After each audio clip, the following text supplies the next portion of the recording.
In the secluded town of Hawthorne Hollow, Halloween was more than costumes and pumpkin carvings. It was a night when magic stirred in the mist and ancient curses came alive.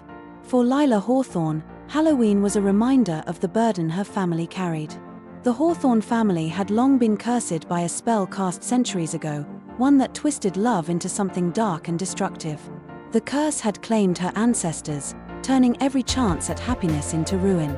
Lila, a young witch in her late 20s with long, midnight black hair and striking violet eyes, had resigned herself to a life alone to avoid the curse's grip. But on Halloween night, a raven delivered a mysterious letter, sealed with an ancient crest.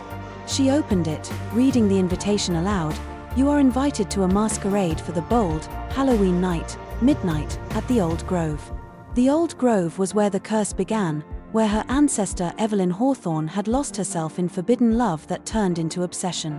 No one dared to venture there, especially on Halloween, when the veil between realms thinned, and whispers of the past echoed in the night. Despite the fear, Lila felt drawn to the grove that night, hoping to find answers, perhaps even a way to break the curse. She donned a dark cloak and mask, stepping into the cool October night, the mist swirling around her feet as she walked toward the heart of the woods. Her heartbeat quickened as she ventured into the darkness, each step pulling her closer to her family's haunted past. The Old Grove was transformed for the Halloween festival, with bonfires casting an eerie glow over masked figures who moved through the mist. Lanterns hung from low branches, casting swaying shadows, as laughter and whispers filled the air. Lila felt both a part of and apart from the revelers, her dark cloak blending with the shadows as she scanned the crowd. Her eyes met those of a tall, masked figure standing near an old oak tree. It was Nash Blackwood, a tall, striking man in his late 20s with sandy blonde hair and piercing green eyes, the youngest member of a family known for hunting witches. His gaze held a wary intensity, and Lila's heart thudded. She had been raised to fear the Blackwoods, who blamed her family's curse for every dark event in town. And yet, here he was, watching her with an unreadable expression. "A Hawthorne at the Halloween festival?" Nash said, his tone mocking but curious. "What could bring you out here?" Lila held her ground, meeting his gaze coolly. "Maybe I'm here for answers. Or maybe I'm here to see if the Blackwoods live up to their name." Nash's smirk faded, replaced by a hint of interest. "You think you'll find something here?" She nodded, feeling an inexplicable pull in her chest. "Tonight, something's different. There's something calling me." Despite his family's warnings, Nash felt compelled to follow her, the rivalry between their families momentarily forgotten as they ventured together deeper into the grove, leaving the crowd behind. Each step they took felt heavier, the air thickening with a tension that neither dared acknowledge, yet both felt drawn to explore. They arrived at the decaying Hawthorne mansion, hidden deep in the forest, its ivy-covered walls casting long shadows under the moonlight. The grand entrance doors creaked as they opened, and the musty scent of old wood, dust, and lingering magic filled the air. Lila and Nash moved cautiously through the darkened hallways, their footsteps echoing in the vast, empty space. The house felt alive, watching them with unseen eyes, and every creak of the floorboards made Lila's pulse quicken. In a dark, dusty parlor, an ornate mirror caught Lila's attention. Its silver frame was elaborately carved, and the glass seemed clouded, reflecting only faint shapes. She stepped closer, feeling a chill run down her spine. Her reflection morphed, showing not her own face but that of her ancestor, Evelyn Hawthorne, a woman whose tragic love story had cursed generations. Evelyn's eyes were filled with sadness and longing as her lips moved silently, mouthing an incantation that only Lila could hear. Without thinking, Lila began to repeat the words, drawn into a trance-like state as the dark magic took hold. Nash watched, alarmed, as Lila's expression changed, her violet eyes filling with an intense, almost feverish need. Her feelings for him began to twist, transforming into a fierce, overwhelming obsession. She reached for him, her voice a whisper. "The curse. I can't fight it."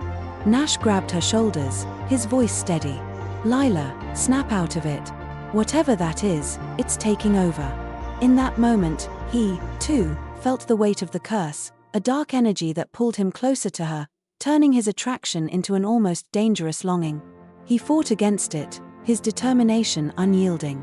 "There has to be another way," he said, his green eyes filled with resolve. As they searched the room, Lila's eyes landed on an old family locket resting on the mantel. It was small and tarnished, but it pulsed with dark energy, a piece of Evelyn's love twisted into a tool of control. Together, Lila and Nash focused their magic, channeling their energy into the locket. Nash placed his hand over hers, his presence grounding her as they poured every ounce of strength into breaking the curse.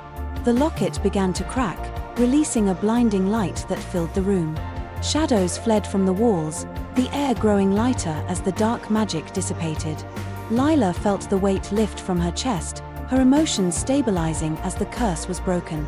She looked at Nash, her heart pounding not from obsession, but from something real and untainted. The mansion seemed to exhale, its dark presence lifting, leaving only silence and peace. Nash released her hand slowly, his gaze softening as he realized they were finally free of the curse's hold. For the first time, Lila felt a warmth in her chest that wasn't twisted or dangerous, a genuine connection to him that was no longer bound by her family's tragic past. They returned to the Halloween festival, the weight of the curse replaced by a newfound sense of freedom. The bonfires crackled warmly in the cool night, and lanterns hung from tree branches, casting a soft, magical glow over the grove. Revelers danced and laughed, oblivious to the magic that had just been lifted from the town's oldest curse. Nash took Lila's hand, pulling her close as they walked under the lantern-lit trees. "Now that the curse is gone, what's stopping us?" he asked, a soft smile curving his lips. Lila smiled back, her heart lighter than it had ever been. "Maybe nothing," she whispered, feeling the thrill of possibility bloom in her chest. As they stood beneath the canopy of trees, surrounded by laughter and music, they shared a gentle kiss, a kiss that was both a promise and a new beginning. For the first time in her life, Lila felt truly free, the curse a distant memory, and the future filled with hope and love. Thank you for reading. If you enjoyed Lila and Nash's journey through curses, magic, and forbidden love, please give this a like, share, and subscribe for more magical tales of romance and mystery. Your support helps us create more enchanting stories and share them with the world.